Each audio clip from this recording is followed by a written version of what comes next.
Bismillahirrahmanirrahim. Assalamualaikum warahmatullahi wabarakatuh. Alhamdulillahirrabbilalamin. Allahumma salli wa sallim ala nabiyyina Muhammad wa ala alihi wasallim. Alhamdulillah kita bertemu di kesempatan kali ini. Dan hari ini insya Allah saya akan sedikit memberikan tambahan penjelasan tentang limit fungsi trigonometri. Semoga ini bisa memperjelas materi yang sudah Anda baca sebelumnya. Jadi pada dasarnya limit fungsi trigonometri itu mirip dengan limit fungsi pada umumnya. Perbedaannya hanya pada fungsi-fungsi yang dicari nilai limitnya. Nah, di modul itu pembahasannya dibagi dua, yaitu limit fungsi trigonometri untuk X yang menuju 0 dan untuk limit fungsi trigonometri untuk X yang tidak menuju 0, artinya menuju angka-angka selain 0. Kemudian yang berikutnya itu adalah aplikasi dari limit fungsi trigonometri. Nah,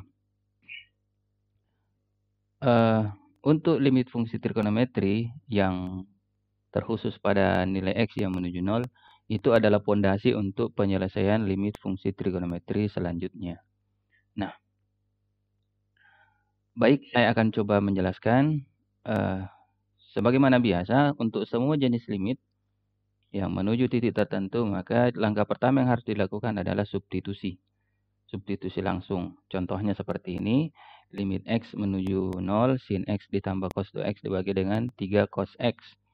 Nah, pikiran pertama kita adalah mensubstitusi nilai X yang ada di fungsi dengan 0. Maka hasilnya adalah sin 0 cos 2 kali 0 dibagi 3 kali cos 0. Sin 0 itu hasilnya 0, 2 kali 0, 0, cos 0 itu 1, cos 0, 1, hasilnya 0 tambah 1, 1, 3 kali 1, 3. Berarti jawabannya adalah 1/3. Dan ternyata hasil yang diperoleh itu adalah bukan hasil 0/0. Berarti ini adalah solusi dari limit fungsi trigonometri. Nah, bagaimana kalau kasusnya lain? Artinya yang muncul itu hasilnya adalah 0/0. Seperti kasus seperti ini, limit X menuju 0, sin X dibagi X sama dengan 0/0. Karena sin 0 itu 0, X-nya diganti 0, 0/0. Tentu harus dicarikan cara lain yang lain. Bisa digunakan pendekatan dengan menggunakan gambar. Seperti contoh yang ada di samping ini. Ini fungsinya fx sama dengan sin x dibagi dengan x. Ini kan sumbu x, ini sumbu y. Terlihat bahwa kalau x-nya kita geser ke sini, ini kan mendekati 0, ke titik pangkal. Angka yang ditunjuk itu adalah 1. Demikian hasilnya kalau fungsinya adalah 3x per 3x. Kalau digeser menuju 0, hasilnya adalah 1. Demikian halnya dengan 2x per 2x. Maka ternyata kalau demikian, dengan menggunakan gambar, kita ketahui bahwa limit X menuju 0, sin X per X itu hasilnya adalah 1. Nah, apakah semua fungsi trigonometri harus digambar? Ya tentu kesulitan. Bisa juga didekati dengan menggunakan analitik. Analitik dapat digunakan, dapat dilihat di buku peminatan yang sudah saya kirimkan juga. Di dalamnya itu membandingkan antara luas beberapa sektor dan segitiga yang ada dalam lingkaran, dan hasilnya sama. Inilah yang menjadi patokan sehingga muncul rumus dasar. Rumus dasar bahwa untuk limit X menuju 0, sin nx per nx itu sama dengan 1. Jika n-nya diganti 1, jadilah seperti ini. Limit sin X dibagi X hasilnya adalah 1. Catatannya di sini adalah nilai 1 ini diperoleh jika X-nya menuju 0, 1. Yang kedua, ini berbentuk pecahan. Yang ketiga, ini sama. Ini sama. Kalau tidak sama, maka hasilnya bukan 1. Demikian halnya kebalikannya, limit X menuju 0, nx per sin nx itu hasilnya juga adalah 1.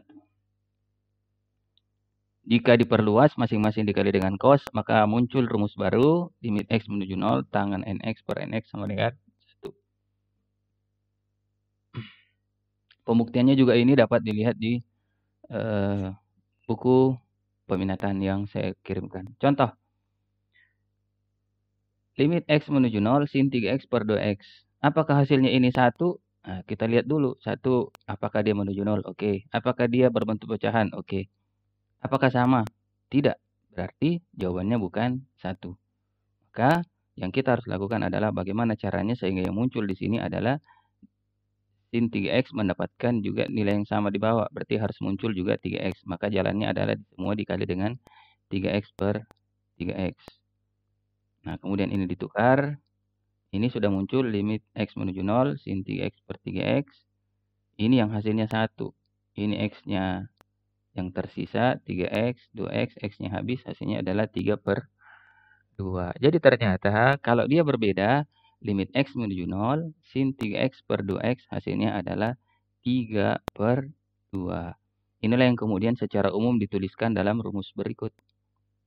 Inilah intinya, inilah keseluruhannya.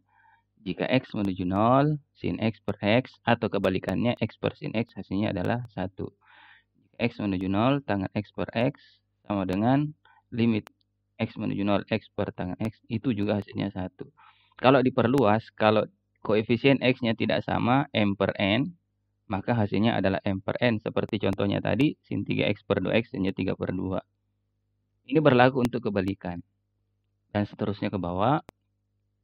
Di sini kita lihat bahwa rumus ini ada dengan beberapa catatan. Yang pertama, x-nya harus menuju 0. Yang kedua, dia harus berbentuk pecahan. Dan ternyata pecahan-pecahan di sini itu tidak ada yang melibatkan nilai-nilai cos. Bagaimana kalau misalnya nanti ada soal yang melibatkan nilai cos? Maka tentu pendekatannya sebelum sampai ke sini menggunakan dulu beberapa cara tertentu sehingga sampai pada persoalan ini. Cukup dulu untuk penjelasan kita mengenai limit fungsi trigonometri. Jika ada pertanyaan, silahkan ditanyakan. Dan saya akhiri. Assalamualaikum warahmatullahi wabarakatuh.